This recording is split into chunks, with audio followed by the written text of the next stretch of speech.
Nate, every dad has that story that they just light up. They love to tell about their kid. What is your favorite dad story? I have so many of them, but I'll start with one when my son was 2, and I realized he was going to be a little bit different, going to be a bit of a handful. So I asked him to. It was early afternoon. We had lunch. We'd sit down on the couch and watched a little bit of like Blue's Clues or something, and it was time for a nap.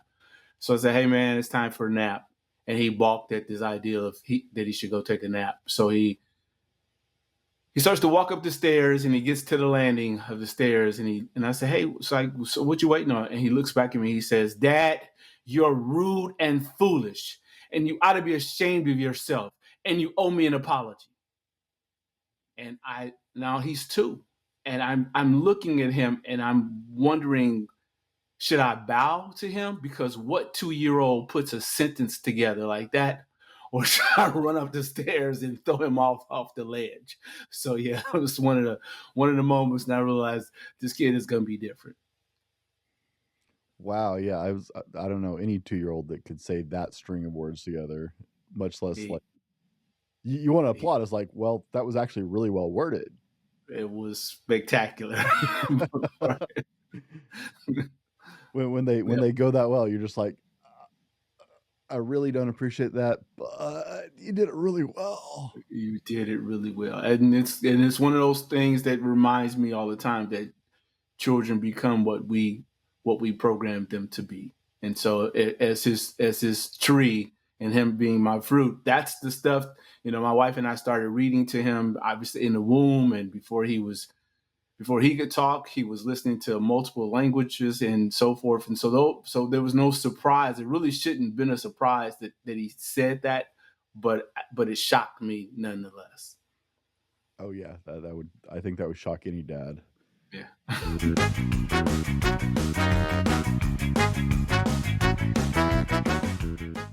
Welcome to the Dad Hat Shenanigans Podcast, the unfiltered truth about being a dad. Real dads, real stories, unfiltered, candid conversations on fatherhood. I'm your host, Brent Dallin, and today my guest is Nathaniel Turner. Nate, welcome to the Dad Hat Shenanigans Podcast. Thanks for having me, and it's good to see you again. Man, it's nice to connect again. It's been a while.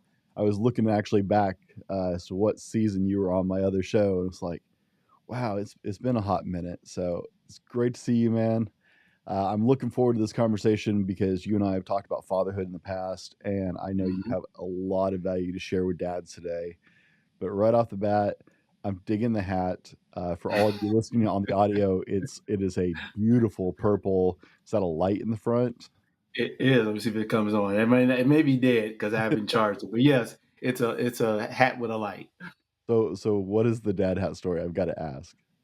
So I made a commitment to my son in 1999 that I would get in the best shape of my life. He was then 4, and I promised him that I would get in the best shape of my life. And by 6 months afterwards, I was in good enough shape to start preparing for my first bodybuilding contest. And so that was 25 years ago. And so each day now, I strive to do the same thing to stay in the best shape of my life. And so as the weather changes, because now today it's like 60 degrees here, I'll go out and walk, and my family will be telling me, "Hey, it's dark." So they bought me a hat with a light, so I can so I can see where I'm going, or more importantly, that other people can see that I'm walking. That's awesome. Yeah, it's part of your commitment to your son. Your son is through college now, and you're still keeping Oh this. yes, I'm loving. yeah, yeah. He's through college, through his PhD, finished his MBA, started his own company last year. So yeah, he's a full grown man now. But you're still keeping that commitment to your son. But I'm still keeping the commitment. That Absolutely. that's awesome. And this is just the one. That's all I know of. If you know something else, like keep it to yourself, brother. I just got to ask. I thought it was just the one, but you Just know, one. Just one. I've met you before, so we'll Yep. share Yep. that with the audience. Just the one. One wife, one son. If those relationships don't work out, I'm done. That's my motto. I love it. I love it. And wow, your son started his own company after all. Man, you've put him on such a great track. That's just awesome. What company? What's he doing for a company? He runs an energy consulting company. So his focus is I won't say that it's renewable energy, but a lot of his focus is around renewable energy and really finding ways to make energy. He says that his words are safe, secure, affordable, and there's one other word, and he's gonna be mad at me because I can't remember the other word. But there's four pillars to what he's doing around energy. But mostly it's about like helping you and I and people like us figure out with the skyrocketing costs of energy, how to reduce our cost of energy, or to get to the point where we don't have to pay anything for energy. Okay, it's a So very yeah, cool direction. yeah. So Nate, you and I have talked before, but for our audience, different show, different audience. Tell us Mhm. who you are and a little bit about you, what you do to help our audience get a grounding before we dive into the show. Sure. So I'm the son. I always say this. I'm the son of Tommy and Gladys Turner. I am the product of Gary, Indiana. So Gary, Indiana, and all of the people who made up my village, they raised me. I'm now the husband of Latanya and the father of Naeem, the brother of Kim, and hopefully a friend and uh, brother to a lot of other people. By day, for the last 30 years, I've run a financial services company where I've mostly helped families like my son is attempting to help with energy, families who are typically forgotten or who don't have the resources that most financial institutions look to help them. But the last 14 years or so, I've been helping families do what my wife and I did for our son, which was to backward design his life so that he could, first of all, meet the academic admissions requirements of schools like Harvard, and he did. And then that's really what we do. We're helping students figure out how to get to college and get people prepared, mostly for an opportunity to live their best lives. All right. Now, I've got to ask, back when you first found you're pregnant, if you can, I know it was a while, but Uh-huh. what was the best piece of dad advice you were given? Oh, I remember when I found out. So I hope this is I'll make it PG for your listeners. Uh, my wife told me she was ready to conceive. So she had just turned 30, and she was talking about her biological clock was ticking. And I said to her, "You can't hear it because it's digital. So I don't know what you're talking about." And she insisted that that the biological clock was ticking. So then she took me to see this wonderful movie called The Lion King because I didn't want to be a father. And then when I saw The Lion King, I realized, oh yeah, I think this thought about what I'm going to do as a father and how I'm going to ruin it. Maybe I won't because I've just watched this lion Mufasa raise this cub Simba, and this is great. I think I'm ready to do this. So a few months later, my wife travels to LA. She's working for a university, Valparaiso University, in their admissions department. And so I fly out there to surprise her. And I want to say cue the porn music. And then afterwards, I said to her, "You're pregnant." And she says, "Get out of here." I said, "I'm telling you, today was the day." So a few weeks later, she wakes up and she comes in the room. It's about 4:30 in the morning, and she starts talking about it's plus, it's plus. And I was like, "What are you talking about?" And I go to the bathroom, and then there's the early pregnancy test. So I knew that was a very unique way to find out that I was going to be a father. There was no particular lessons that anyone told me except that it was going to be harder than I thought, and whatever I thought I knew, I didn't know. Right. Whatever I thought I knew about being a father, I didn't know, and it was one of those things like just sort of get ready because it's going to be the ride of your life. That's not inherently bad advice. It's not the best advice necessarily, but it's not bad advice. Yeah, well, it was not a lot of great advice. I mean, to be given to be truthful, I didn't have a great relationship with my father, so I wasn't going to get good advice for him, and I wasn't interested really in listening to his advice. I went to meet my grandfather for the first time, my father's father. That was a terrible experience. I was not going to get any advice from him. My mother's father, my grandfather, he passed my senior year in high school, so he wasn't around for me to get any advice. And all of the men that I knew who had helped me figure out how to get out of Gary, so to speak, they were all deceased. So it was really just, hey, I'm just gonna fly by the seat of my pants and remember it's gonna be a wild ride and to do the best that I possibly can. Yeah, yeah, that's fair. I thought I had a pretty good handle on it. I grew up working with kids. I've been a youth minister for years, or used to be. But my wife and I both grew up in the church, and we were always working like nursery and the elementary school classes and stuff like that, both before we were in a relationship and after we got married. And Mm-hmm. I thought I had a pretty good handle, right? I worked with a lot of people's kids, and it's like, and I have multiple nieces. Most of my siblings' children are all adults now. I have the babies in the family at 11 and 13. Uh, and so we thought we had a pretty, and then we had kids, and it was like all the rules, all the preconceived notions that you thought you had. Like, there's some legit advice out there, but yeah, Right. there's a lot of, it's like, yeah, you're gonna learn on the fly a lot. Yep. I think though the thing that helped, I would say this is that having watched The Lion King, honestly, Hmm. that was the best advice I got about being a parent from that animated movie. I mean, it really was. I mean, I've watched it so many times, and I think at this point I probably have about 60 rules for parenting that I figured out from The Lion King. So that movie was great. I would encourage any expecting family or even new family to go back and watch the movie. There's so much in it that would help you be a great parent. Well, good on you, Disney. You did something right. You did something right. Yes. Watched a lot of Disney movies over the years. I don't think I've taken a whole lot of life lessons out of them, but now I got to go back and watch The Lion King again. Yeah, there is from the very beginning. There's lessons from the beginning to watching the village that surrounds Mufasa and Simba and Sarabi in the very beginning. They're not just, and then I think that this is a great thing in terms of a nation. There's not just lions. There are all animals are there, and they're not there just because Mufasa's the king. They're there because they understand it truly does take a village to raise a child, but in order, so they're all there sort of to make their commitment to raising the child, because then they also understand that this child who's going to be a king is one day going to be responsible for them.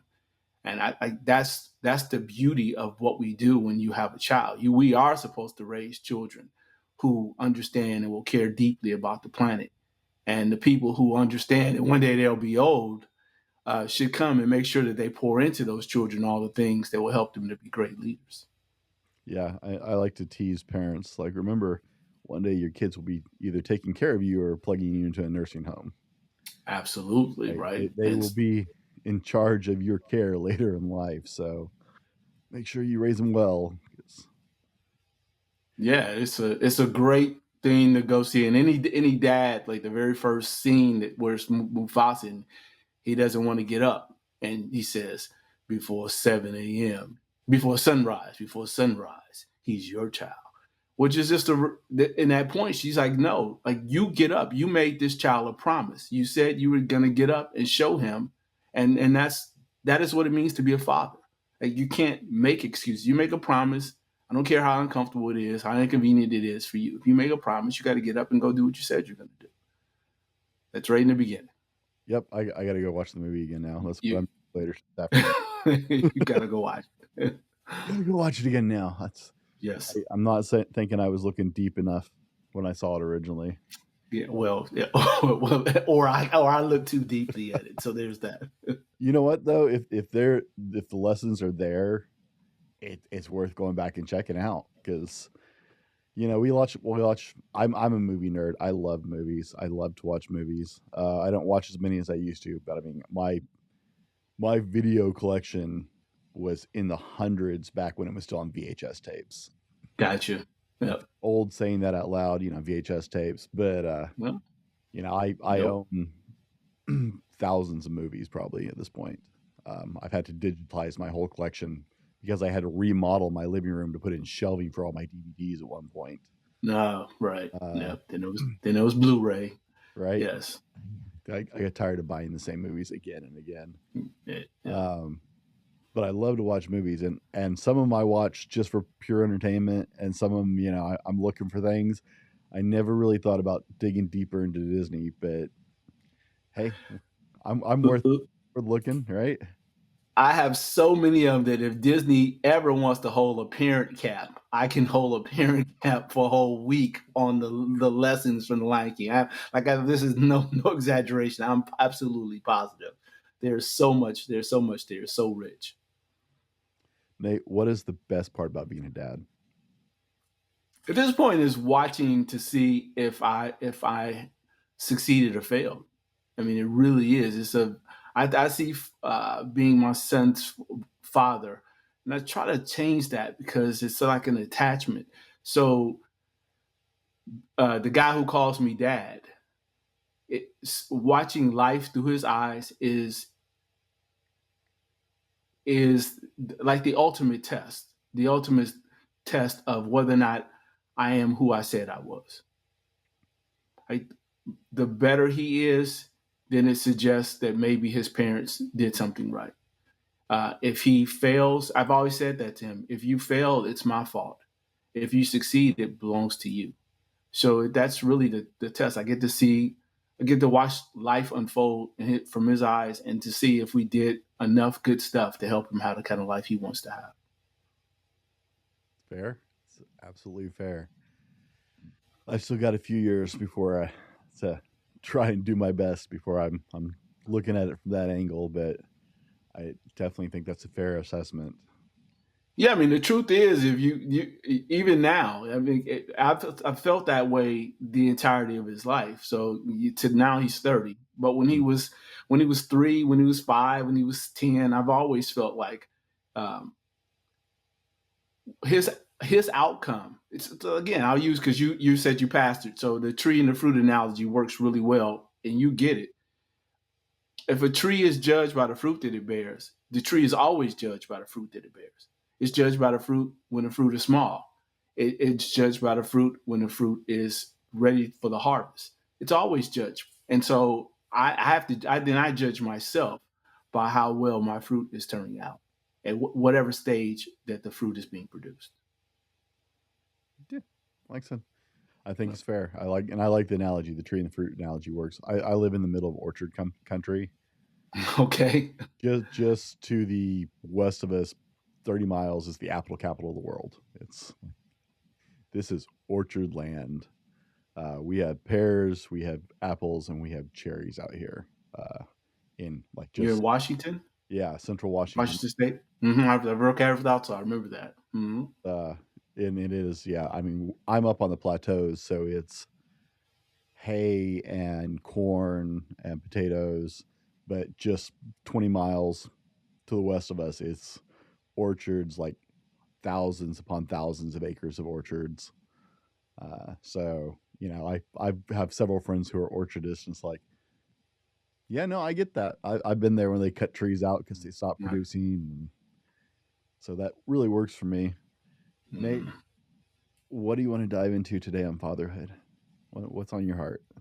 I heard you talk once about work life balance. Maybe that's something we could, because I don't think that. And I think I heard you say you don't believe that there's such thing either. I'm certainly absolutely positive there's no such thing. And I think perhaps that this search for this work life balance, or this belief that you can have work life balance, is a large problem in the way that people parent today. All right, let's dive into it. All So right. the topic is work-life balance, guys, and I know a lot of dads who this is a big stressor for them. Like they're always scrambling. It's like, how do I do this? How do I do all this? So, what do you think? Yeah, I think all thing parenting is a little bit like being a circus performer, and we don't recognize that. Right? So we don't have circuses anymore because I'm pretty sure it's because of the way animals were treated. So I completely respect that. But when you think about the old circus, there was these 3 rings, and there's the ringmaster. I think that's the name of the person. But in the circus, there will be people doing various things. So there's someone who would do a high wire act, but the high wire act person wasn't trying to figure out also how to balance and be a lion tamer. Because you know why? Because the lion will eat their head off. So they stuck to the thing that they were great at. The person who's a lion tamer is not trying to then go up on the high wire. The person who is the clown is not trying to tame an elephant. I guess my point is that what we all try to do is we try to do what only one person can do in the circus, which is juggle. And the juggler only juggles. And I think that that's what parents think that we can do. We think we can juggle everything. You cannot juggle everything. Um, Parenting, when you decide to be a parent, you have to make a decision and understand that the thing that I'm going to be the best at is I'm either going to be great at being a parent, or I'm going to be great at being an employee, or I'm going to be great at being something else. But what I'm not going to be able to do is be great at everything. And so that's the choice you have to make. I made the choice that I wanted to be great at being a father. I didn't.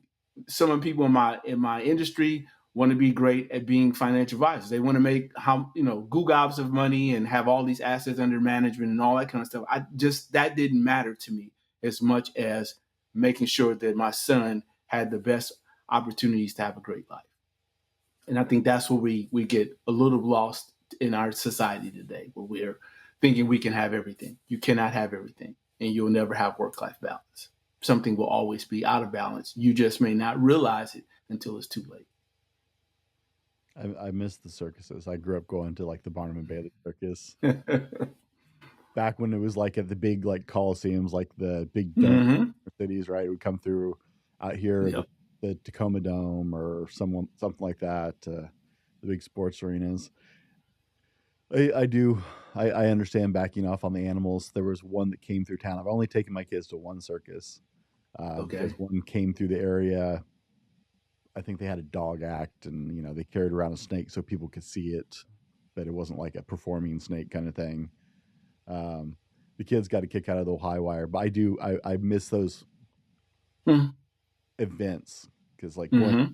this was such an event. Uh, it's one of those things I wish I had been able to show my kids. Like, yeah, we used to go to things like this, right? But I do respect that they quit them out. But I think that's a really great analogy because there is just, if you're old enough to have gone to those circuses like we are, there was so much happening. Just it was so overwhelming. Yeah. Uh, Yeah. Yeah. and the specialist, right? Yeah, I was remembering the time I saw the big cat trainer. It's like that would have been funny. I want to see him like work the cats on the high wire. That's Yeah. Good luck with that. I'm also pretty sure is why half the nation is afraid of clowns. But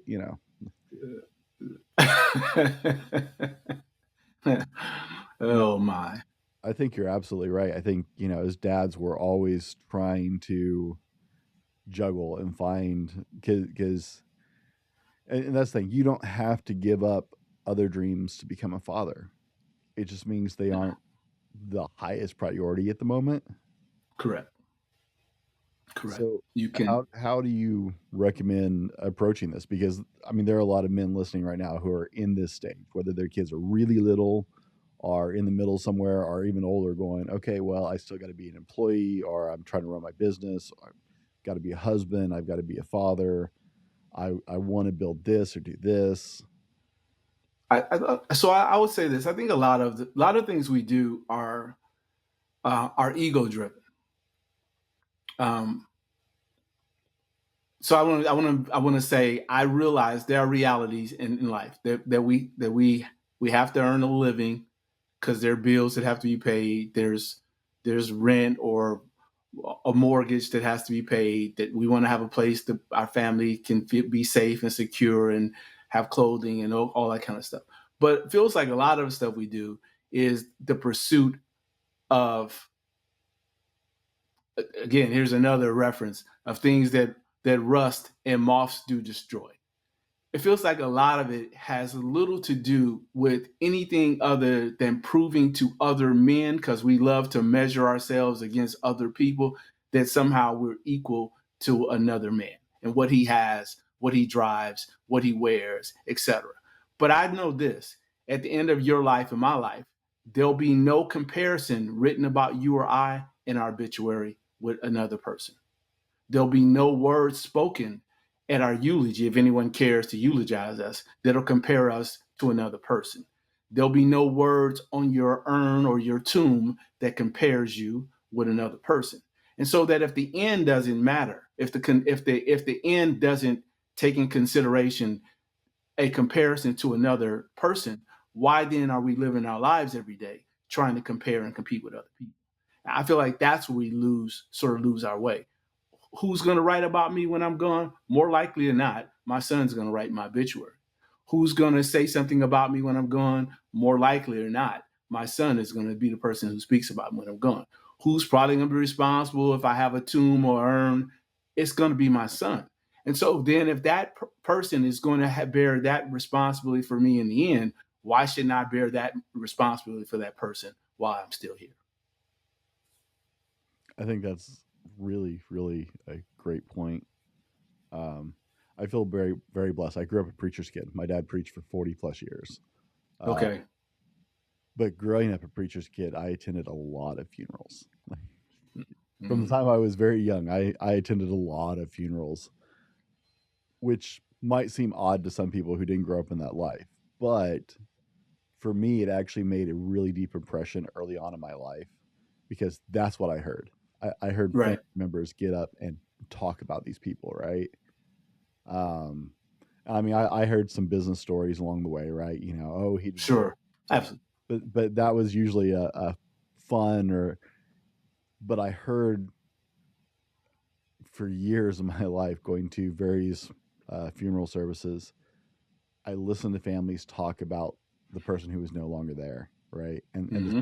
they told, what they remembered, what was important to them, and it really made an impression very early in my life. Is like, okay, you know, this is.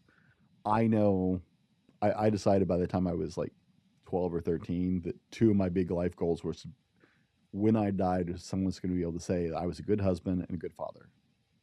Okay. If they can etch that in the tombstone, if they can utter that out loud afterwards, my life went pretty well, right? And so that was an early impression for me. And I think that's one of the things we miss sometimes as dads is we're so busy and there's so much pressure. It's like, oh, you got to provide, you got to provide, you got to provide. Okay, but we all think we have to, you know, become millionaires and try and give our kids everything financially, Mm-hmm. Mm-hmm. and that is just this consuming thought, right? When I found out I was going to be a dad, the first thing that came to mind is like, oh my god, how am I going to pay for all this?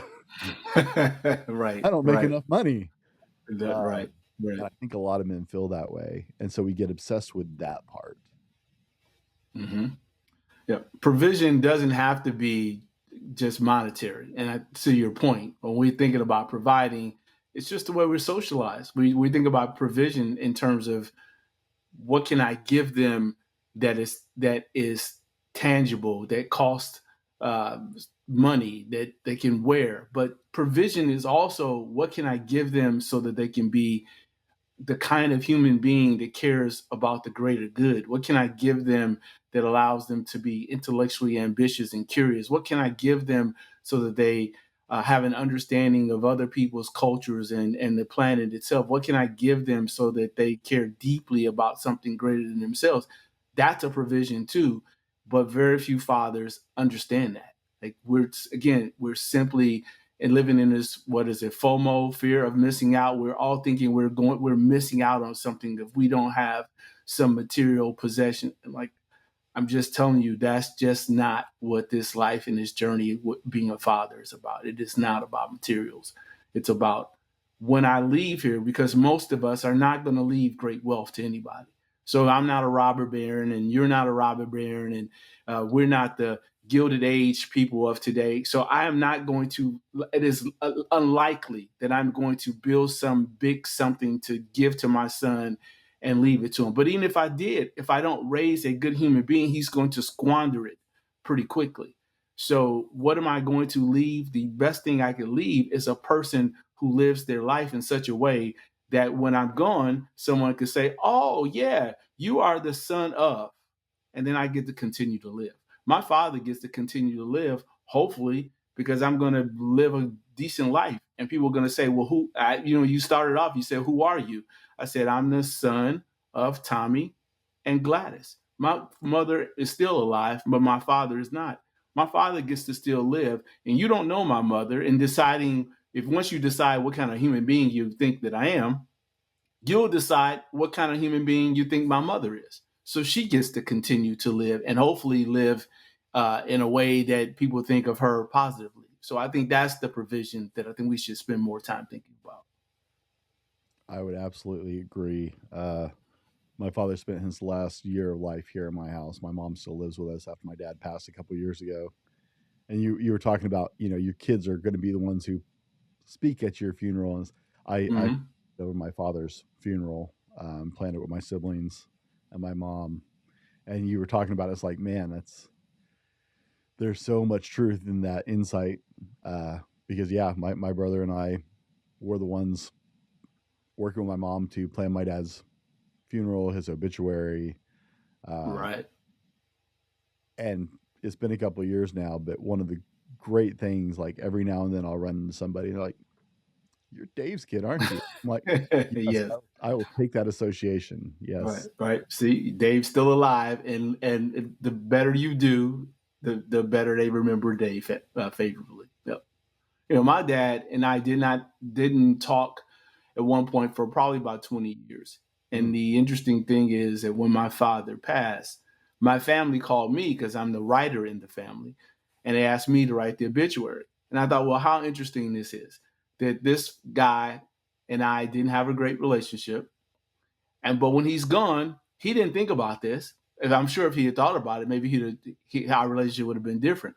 That it was going to be the son who you oftentimes had difficulties with, who was going to have to tell the story in words who you were. And so I'm just mindful of and that brings me to this point where I tell people like this word that we don't take in consideration enough, which is the word who. And I said, like, when you say you're a father, you're defining who you are. But the truth is, when you say you're a father, you don't get to define who you are. Your child does. Because as a father, you're not who you think you are. You're not who you believe your child thinks you are. You are exactly who your child understands you to be. wow, But too many fathers think that we get to say who we are as a father. No, you don't. You don't get to determine who you are as a father. Your children decide who you are, not you, not your opinion of you, not what you think your children should think of you. No, who your children say you are is exactly who you are because they're the only people who know you as a father. wow. I just want to let that sit for a minute because Right. I'm sitting here in the back of my mind going, how would my kid answer that question right now? Well, you've answered it for your father, though. See, you've done that for your father. Your father's not here, right? But you get to tell me. I can look at you on the screen, and I get some idea what kind of father your father was. You're telling me who your father is. Your dad's not here to tell me that. It wouldn't even matter. Like he could tell me I was a great father. I did all this stuff for my kid. I'm like, yeah, yeah, yeah. Let me talk to your children. Right. Like, let me That, talk to that, your children. that's why I'm asking myself, so, how would my kids answer that question? I got to think about that one. Right. I mean, it's like any like, and I think when we and men who we think about, provision in terms of products and what we produce. If you and I ran a company, and let's say because you mentioned orchards, so let's say we ran a farm and we said we produced the best apples in the world. But if nobody bought our apples, we need to stop. Right? Like, what does it matter what we think? The consumer has decided that our apples are not any good. In this particular analogy, the child is the consumer. Are you who you believe you are? And the only way to know that is what does the consumer say? And the consumer in this particular case are our children. Nate, we started this conversation on work-life balance. Now, I've talked many times. I use block scheduling. It's a really big. I live by my calendar. Uh, Monday nights are my kids' time from 4 o'clock till they go to bed. Nothing else in the world exists. Right. It Right. doesn't It's if great. it doesn't matter if I'm done or not for the day. At 4 o'clock, I shut everything down. It's their time. And I've talked about that a lot over the years on the show and my other show. What do you utilize so you're not trying to juggle back and forth? What techniques, styles, ideas? I honestly, I've done some of that. Like when my son was young, I didn't. There was no block scheduling because I'm old. But like you, if I said I had to pick him up at school at 3, I picked him up at school at 3, and my clients would understand that I was getting my son. And I was on these particular days. I was not going to be in the office after this time. I would say less tool and more heart. But that my objective is just to remain connected to my son at the heart. So he was with me a lot. So in the early days when I was starting out in this profession, I would ask my clients, I'd say, hey, listen, I don't have a child care provider, but is it okay if I bring Naeem to the meeting? He's going to sit in the corner and he's going to have a coloring book or have a book and he's going to read. And they were like, great. And today, all of those people are his extended family members. So it was less about me blocking out in time, just realizing that I just tried to find a way to be present as I could be, because there's no way I couldn't find any balance. So today, he and I schedule time to work on his business, and we do that each Friday from 2 to 4. But generally, I just pick with the phone and I just call him, and he picks with the phone and call me or video, and whatever I'm doing, I just try to stop and give him first dibs on my time and energy.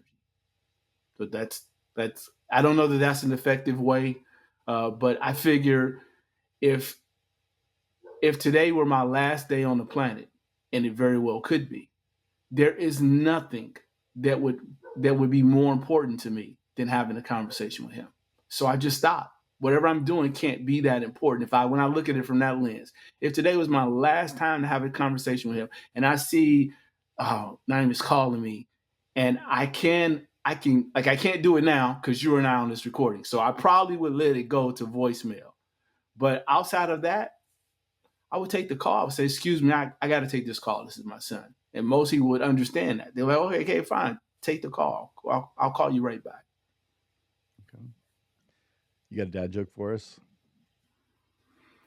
A dad joke. Oh man, I'm the comedian in the family, so so. But I don't know if I have a particular joke that I tell. No, I don't have a dad joke. I apologize. I think I had written one um, before to be on the show, and now I can't remember exactly what it is. But yeah, I think you so actually did write one in the response. I did, and I just can't remember what it was. That's okay. I'll insert it later or something. Okay, cool. Nate, you said something interesting that I wanted to jump into real quick that I don't think a lot of fathers are familiar with the idea, right? So I do a lot of videos as a podcaster, as a YouTuber. I do a lot of videos, and I always start at the end, right? I'm always Mm-hmm. Mm-hmm. working from where I want it to land. This is the end result I want, trying to Right. work backwards. And you mentioned that in talking about parenting your son, Mm-hmm. that you start Mm-hmm. with the end goal. And I wanted to Mm-hmm. touch on that a little bit because I think that's a new concept for a lot of dads. Sure. So we call it backward design. It's not mine. It's the mind in the way that I use it. But educators have used backward design for a long time. It's the way they would create a lesson plan. We think about, well, how much do we want these students to learn? Let's say third graders, and we want them to learn, 100% of third grade math, which I wish, because nobody in America teaches their kids 100% of anything. But if we could imagine that we're going to teach them 100% of third grade math, the third grade teacher would say, okay, on day one, in order for us to get to this 100%, let's say we have 200 days of class time. So if I broke this into 1/200th, every day we're going to learn 1/200th till we get to the end and they'll have learned everything. So that's the way I've approached being helping my son. We backward designed this idea for him to meet the academic qualifications for Harvard.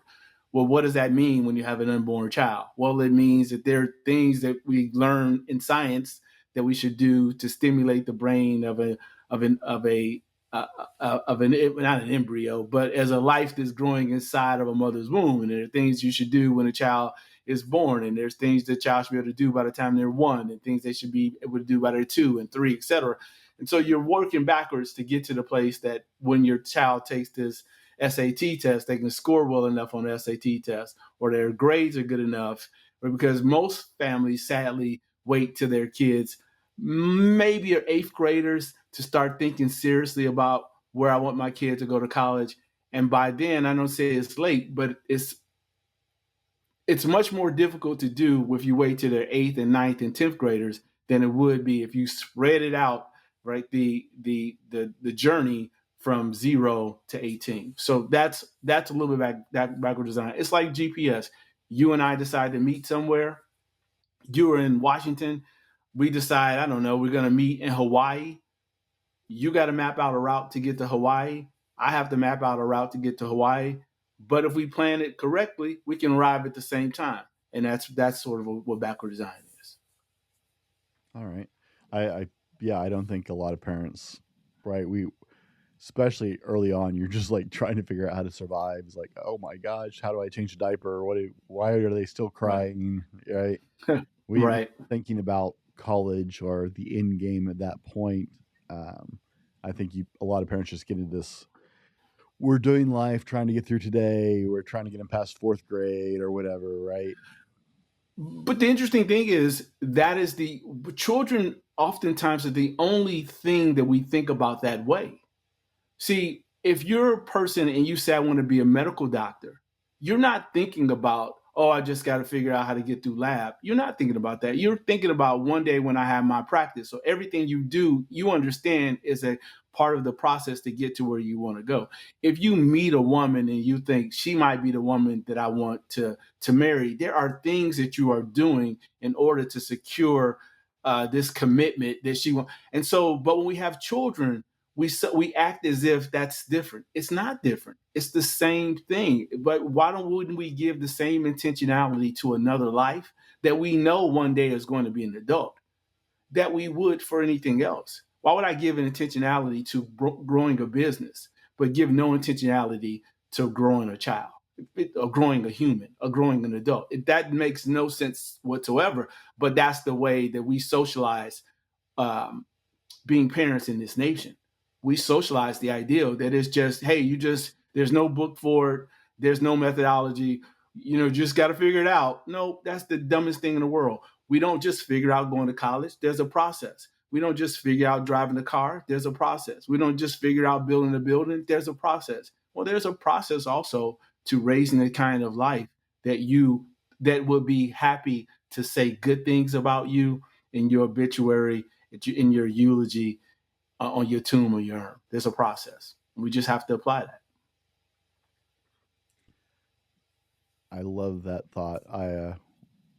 We got really post the dreaded Rona. We got really more intentional about our kids' education. We pulled them out of public school.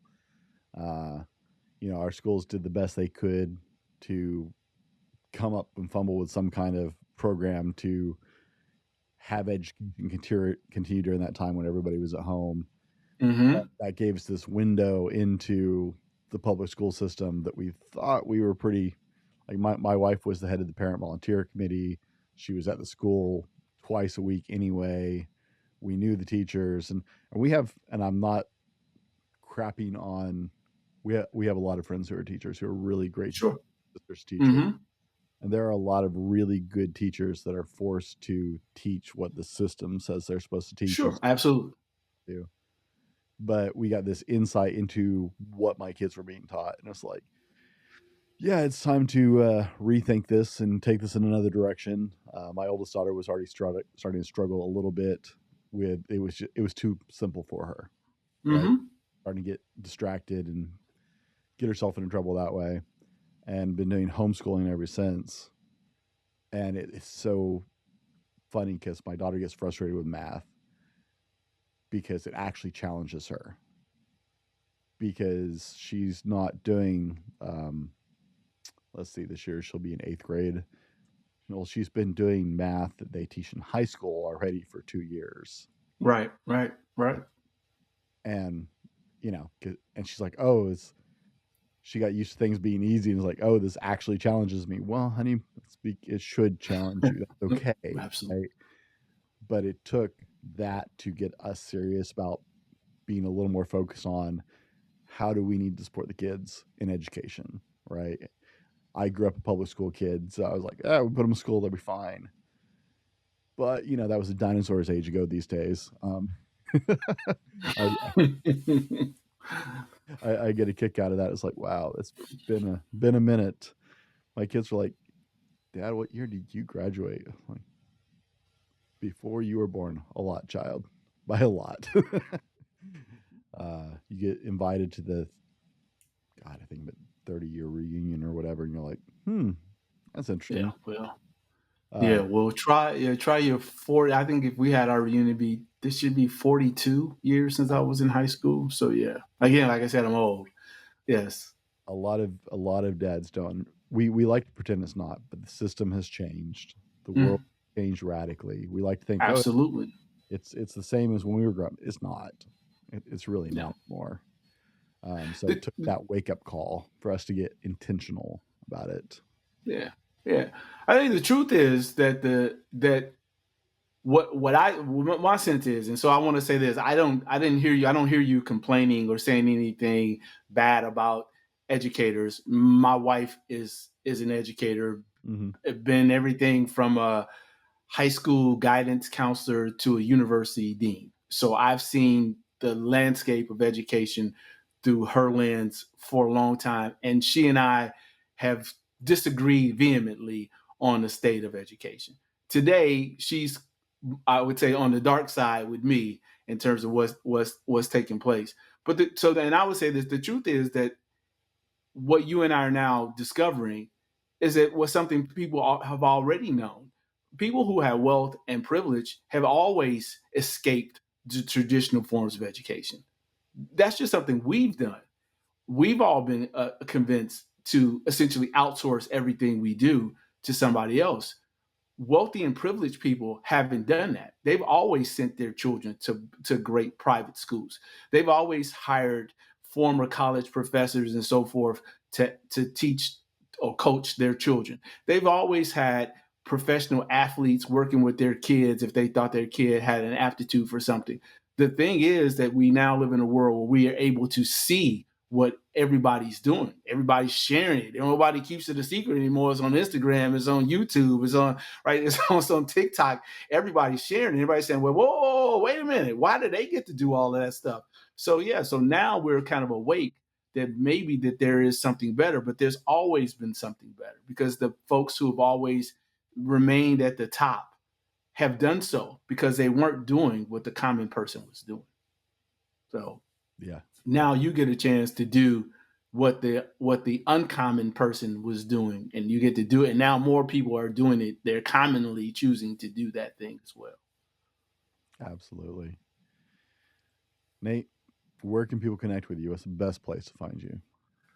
At a website just like everybody else, but we have two now. So we have if you're interested in finding out some of the work we do with parents, it's the League of Extraordinary Parents, and so that website is www.lxtrap.com.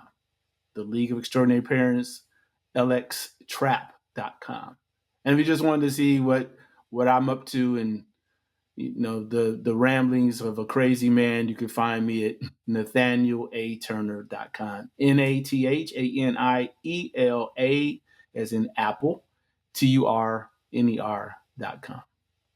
Guys, of course, we'll have all of Nate's connections down in the show notes or the description, wherever you're joining us for this episode.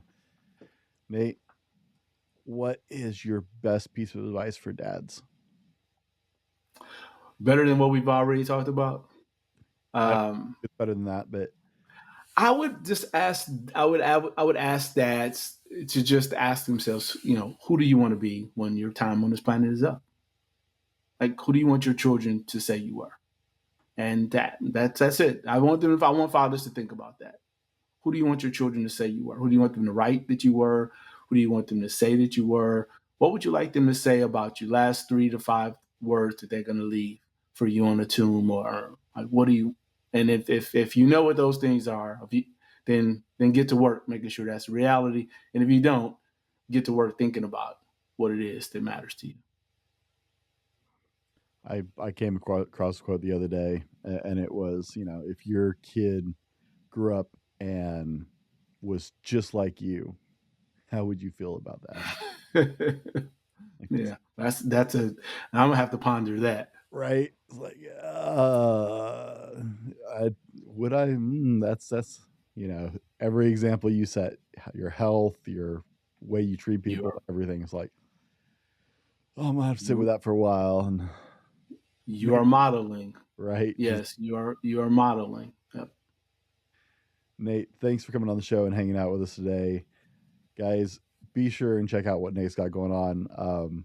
I didn't even scratch the surface. We had a deep dive in his technique of raising his son and the way him and his wife planned out his son's path early on and the way they worked towards it. I will actually, if you go to the show page for this episode on my website, I will actually connect that episode as well, so you guys can go even a step further into that discussion, because we did a real good deep dive on that and this whole idea of backwards engineering and what that actually looked like in execution. Mm-hmm. Mm-hmm. You can check out that there. I'll make sure that is linked to this video as well.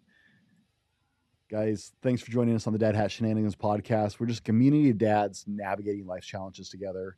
Until next time, laugh, learn, and live the dad life.